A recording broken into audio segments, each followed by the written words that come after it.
नमस्कार। सुजेस बुलेटिन में आपका स्वागत है। मैं हूं आपके साथ शेखर पारिक। सबसे पहले एक नजर हेडलाइंस पर। मुख्यमंत्री ने नई दिल्ली में प्रधानमंत्री श्री नरेंद्र मोदी से की मुलाकात। कहा, प्रधानमंत्री के नेतृत्व में आत्मनिर्भर भारत, विकसित भारत के निर्माण के लिए संकल्पित है एनडीए सरकार।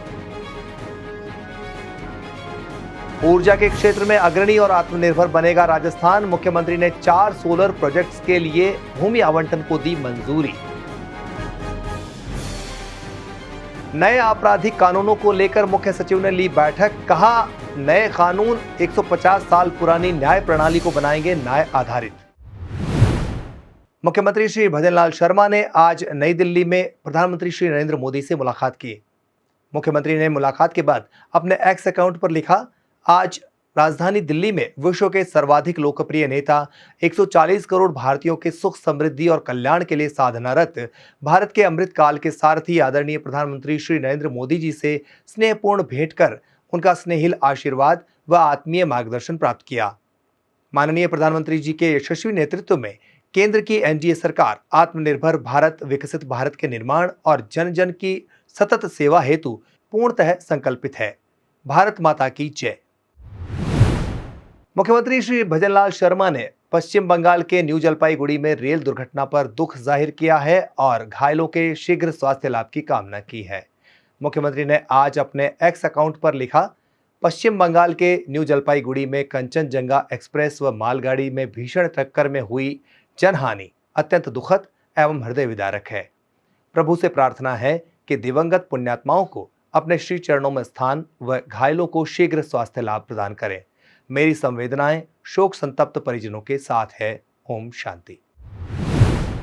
राजस्थान को ऊर्जा के क्षेत्र में अग्रणी और आत्मनिर्भर बनाने के लिए मुख्यमंत्री श्री भजनलाल शर्मा के नेतृत्व में राज्य सरकार त्वरित फैसले ले रही है। राज्य को सरप्लस एनर्जी स्टेट बनाने के संकल्प को पूरा करने के लिए मुख्यमंत्री ने 4 सोलर प्रोजेक्ट के लिए भूमि आवंटन के प्रस्ताव को मंजूरी दी है।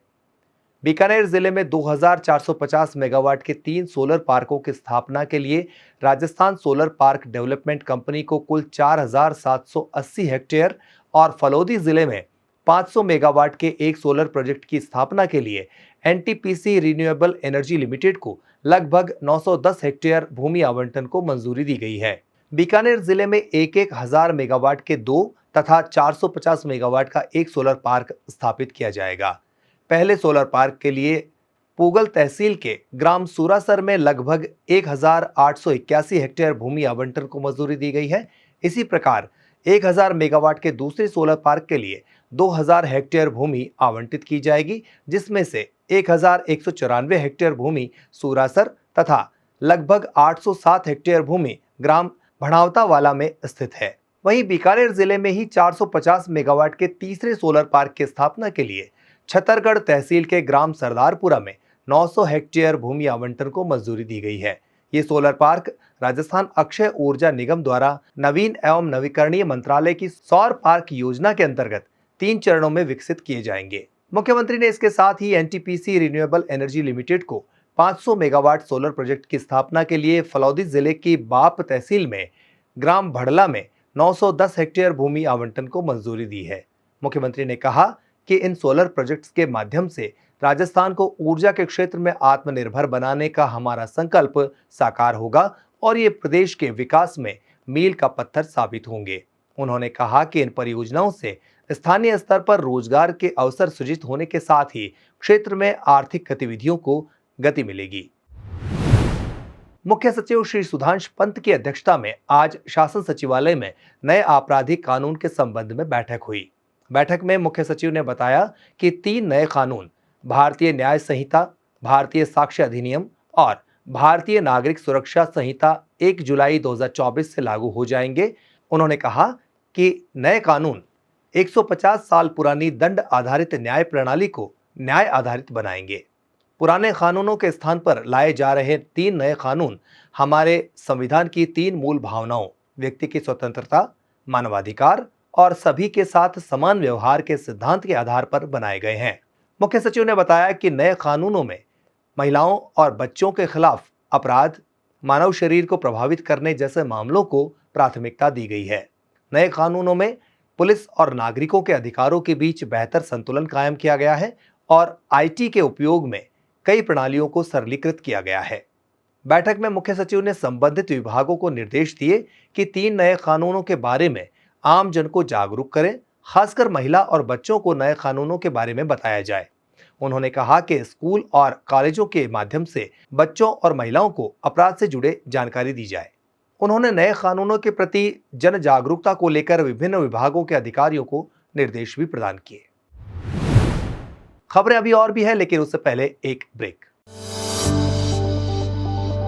21 जून को मनाया जाएगा अंतर्राष्ट्रीय योग दिवस का 10वां संस्करण। इस बार की थीम है योगा फॉर वुमेन एम्पावरमेंट, यानी महिला सशक्तिकरण के लिए योग। अपनी जीवन शैली में योग को अपनाकर हम अनगिनत लाभ उठा सकते हैं। योग से न केवल हमारा शरीर स्वस्थ रहता है, बल्कि मन भी शांत रहता है। तो इस योग दिवस खुद को स्वस्थ रखने के लिए योगा को अपनी जीवन शैली का हिस्सा बनाने का प्रण जरूर लें।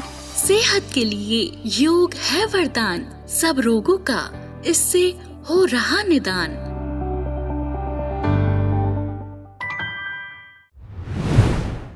राज्यपाल श्री कलराज मिश्र ने सोमवार को नई दिल्ली में केंद्रीय गृह मंत्री श्री अमित शाह से मुलाकात की। राज्यपाल श्री मिश्र की इस दौरान श्री शाह से राज्य के विकास और आंतरिक सुरक्षा से जुड़े विभिन्न मुद्दों पर चर्चा हुई। श्री मिश्र की गृह मंत्री के साथ ये शिष्टाचार भेंट थी। उधर राज्यपाल ने रविवार को श्री कल्पतरु संस्थान की ओर से आयोजित वृक्ष मित्र सम्मान समारोह को संबोधित किया। उन्होंने संस्थान की ओर से वृक्ष मित्र के रूप में सर्वश्रेष्ठ स्वयंसेवक सम्मान के रूप में प्रतिदिन एक पौधा लगाकर उसे संरक्षित करने वाली उमा व्यास को सम्मानित किया। राज्यपाल श्री मिश्र ने कहा कि प्रकृति और पर्यावरण की भारतीय संस्कृति का संरक्षण जरूरी है।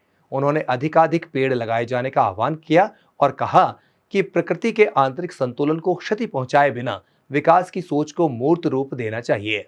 उन्होंने कहा कि वृक्ष और वनस्पतियां भूमि को उन्नत और उर्वरा ही नहीं बनाते, बल्कि सबका भरण पोषण भी करते हैं।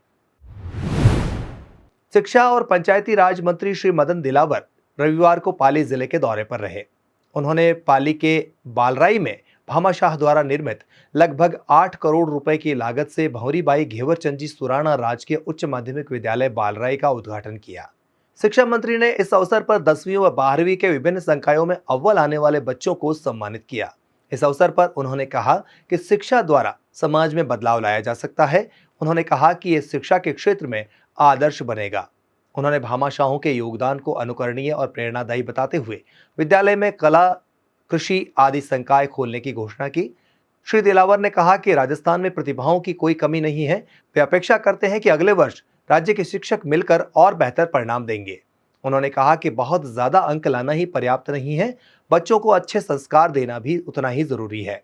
उन्होंने कहा कि बच्चों में शिक्षा के साथ साथ संस्कारों का अंकुरण भी होना चाहिए।